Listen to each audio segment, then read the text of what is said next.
Good morning everyone. आज मैं आपको समष्टि अर्थशास्त्र में राष्ट्रीय आय का चक्राकार प्रवाह इस टॉपिक पर आज हम स्टडी करेंगे। चूंकि राष्ट्रीय आय समष्टिगत अवधारणा है, तो किस तरह से संपूर्ण अर्थव्यवस्था में राष्ट्रीय आय एक फ्लो का कार्य करती है, इसे जानने का प्रयास करेंगे। तो इसके चक्राकार प्रवाह को जानने से पहले राष्ट्रीय आय है क्या? राष्ट्रीय आय वैसे सामान्य रूप से कहें तो व्यक्तियों की आय का योग राष्ट्रीय आय है, लेकिन चूंकि अर्थशास्त्री होने के नाते केवल व्यक्तियों की आय का योग ही राष्ट्रीय आय नहीं है, इसमें हमें कई प्रकार के अन्य समायोजन भी करने पड़ते हैं। ऊपरी तरीके से देखें तो हम इसे ये कह सकते हैं कि किसी वर्ष विशेष में उत्पादित समस्त अंतिम वस्तुओं व सेवाओं के बाजार मूल्य के योग को राष्ट्रीय आय कहा जाता है। इसे इस तरह से समझ सकते हैं कि मान लीजिए उत्पादन के विभिन्न साधनों ने मिलकर के 1000 वस्तुओं का उत्पादन किया। सारे उत्पादन के साधन में भूमि, श्रम, पूंजी और साहस, इन सब के सम्मिलित प्रयासों से यदि 1000 वस्तुओं का उत्पादन हुआ, किस एक वर्ष की बात हो रही है, और यदि इन वस्तुओं को 5 रुपए प्रति इकाई के हिसाब से बेचा जाए, जो कि कहलाती मार्केट प्राइस, तो यहाँ पर जो नेशनल इनकम है वो 5000 रुपीज या 5000 रुपए हो जाएगी। तो परिभाषा क्या हुआ? किसी वर्ष विशेष में उत्पादित समस्त अंतिम वस्तुओं व सेवाओं के बाजार मूल्य के योग को राष्ट्रीय आय कहा जाता है। ये तो वस्तुओं के दृष्टि से कि जो वस्तु का उत्पादन हुआ है उसको हम बाजार मूल्यों से गुणा कर देंगे, तो जो गुणनफल प्राप्त होगा वह राष्ट्रीय आय है। अब हमने देखा कि साधनों के सम्मिलित रूप से जो वस्तुओं का उत्पादन हुआ है, ये उत्पादन किया है उत्पादक ने। उत्पादक या किसी फर्म के द्वारा उत्पादन होता है, तो फर्म या उत्पादक क्या करते हैं? साधनों को उपयोग में लेकर एक तरफ वस्तुओं का निर्माण करते हैं और दूसरी ओर इससे आय का सृजन होता है। आय का सृजन किस रूप में होगा? जैसे भूमि ने काम किया है तो इसे लगान के रूप में मिलेगा, श्रम ने काम किया है तो मजदूरी के रूप में मिलेगा, पूंजी ने काम किया है तो ब्याज के रूप में मिलेगा, इसी तरह साहसी को लाभ के रूप में मिलेगा। तो हम एक तरफ से कह सकते हैं कि भूमि को प्राप्त हुआ लगान, श्रम को प्राप्त हुआ मजदूरी, पूंजी को प्राप्त हुआ ब्याज, इसी तरह साहसी को प्राप्त हुआ लाभ। तो इसकी एक डेफिनेशन और बन जाती है कि किसी वर्ष के अंतर्गत साधनों को दिए गए प्रतिफलों का योग राष्ट्रीय आय है। तो एक तरफ तो हम उत्पादन की दृष्टि से राष्ट्रीय आय को जान सकते हैं, और दूसरी ओर साधनों के दिए गए प्रतिफलों के योग के आधार पर राष्ट्रीय आय को हम जान सकते हैं। तो अब है राष्ट्रीय आय का चक्राकार प्रवाह क्या होता है। प्रत्येक साधनों से जो कुछ उत्पादित होता है, उस उत्पादन को बेचा भी जाता है, तो इसे खरीदेगा कौन? खरीदने वाले हैं उपभोक्ता या परिवार। तो परिवारों के द्वारा जब वस्तुओं को खरीदा जाता है, ऐसी स्थिति में जो परिवारों का तो व्यय हो जाएगा और ये व्यावसायिक फर्मों की आय हो जाएगी। और इसी प्रकार व्यावसायिक फर्म इस आय को लेकर के साधन बाजार में प्रवेश करते हैं और ये परिवारों के द्वारा इन साधनों को खरीदते हैं। तो इस प्रकार एक क्षेत्र की वह आय है तो दूसरे क्षेत्र का वह व्यय कहलाता है। और यह सतत प्रक्रिया जब किसी निश्चित वर्ष में चलती रहती है, तो इस प्रक्रिया को प्रवाह या राष्ट्रीय आय का चक्राकार प्रवाह कहा जाता है। तो दो चीजें क्लियर हुई कि एक तो राष्ट्रीय आय समष्टिगत अवधारणा है और दूसरा ये प्रवाह है, ये फ्लो कहलाता है। ये स्टॉक नहीं है, ये है प्रवाह जो निरंतर चलता रहे संपूर्ण अर्थव्यवस्था में, वह फ्लो या प्रवाह कहलाता है।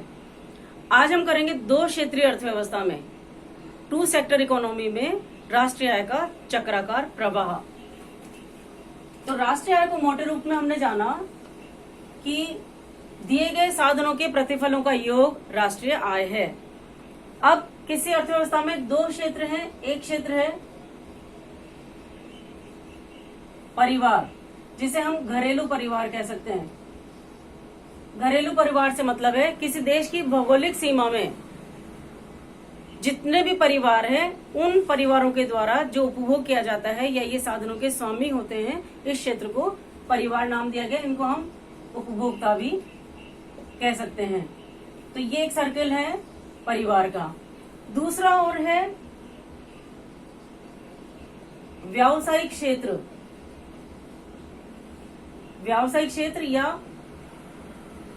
फर्में, जो कि इन्हें हम उत्पादक भी कह सकते हैं। ये भी घरेलू उत्पादक। घरेलू मैंने इसलिए लिखा है कि देश की भौगोलिक सीमाओं में जिन उत्पादकों के द्वारा उत्पादन किया जाता है वे घरेलू व्यावसायिक फर्में या घरेलू उत्पादक कहे जाएंगे। अब देखिए, उत्पादक का कार्य है वस्तुओं का उत्पादन करना, तो ऐसे में इनको साधनों की आवश्यकता होगी और साधनों के स्वामी होते हैं घरेलू परिवार या उपभोक्ता। इनके पास साधन होते हैं। तो परिवार की ओर से व्यावसायिक फर्मों की ओर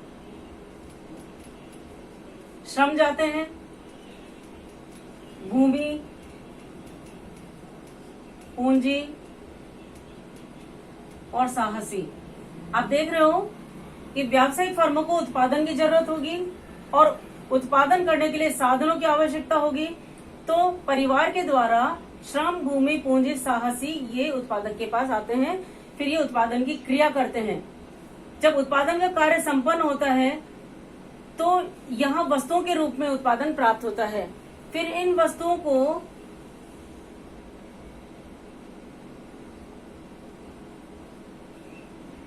यह वस्तुओं का प्रवाह, ये वस्तुएं व्यावसायिक फर्मों की ओर से घरेलू परिवार की ओर जाती हैं, क्योंकि जो उपभोक्ता हैं वो वस्तुओं का उपभोग भी करते हैं जो कि उत्पादकों के द्वारा उत्पादित की गई हैं। तो आप ये देख रहे हो कि एक तरफ परिवार से या उपभोक्ताओं की ओर से साधनों का प्रवाह हो रहा है व्यावसायिक फर्मों की तरफ, और दूसरी ओर व्यावसायिक फर्मों की तरफ से वस्तुओं का प्रवाह हो रहा है घरेलू परिवार या उपभोक्ता के ओर। तो ये तो कहलाता है रियल फ्लो, इसे कहते हैं वास्तविक प्रवाह। तो वास्तविक प्रवाह के अंतर्गत हम वस्तुओं और साधनों का एक क्षेत्र से दूसरे क्षेत्र की ओर जो चलन होता है उसे हम सम्मिलित करते हैं। और दूसरा है मौद्रिक प्रवाह,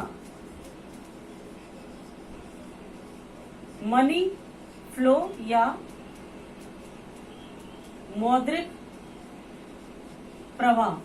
क्योंकि आप देखते हो कि यदि व्यावसायिक फर्मों ने घरेलू परिवार या उपभोक्ताओं से विभिन्न साधनों को प्राप्त किया है या इन्हें खरीदा है, तो इसके बदले में ये श्रम को मजदूरी देंगे,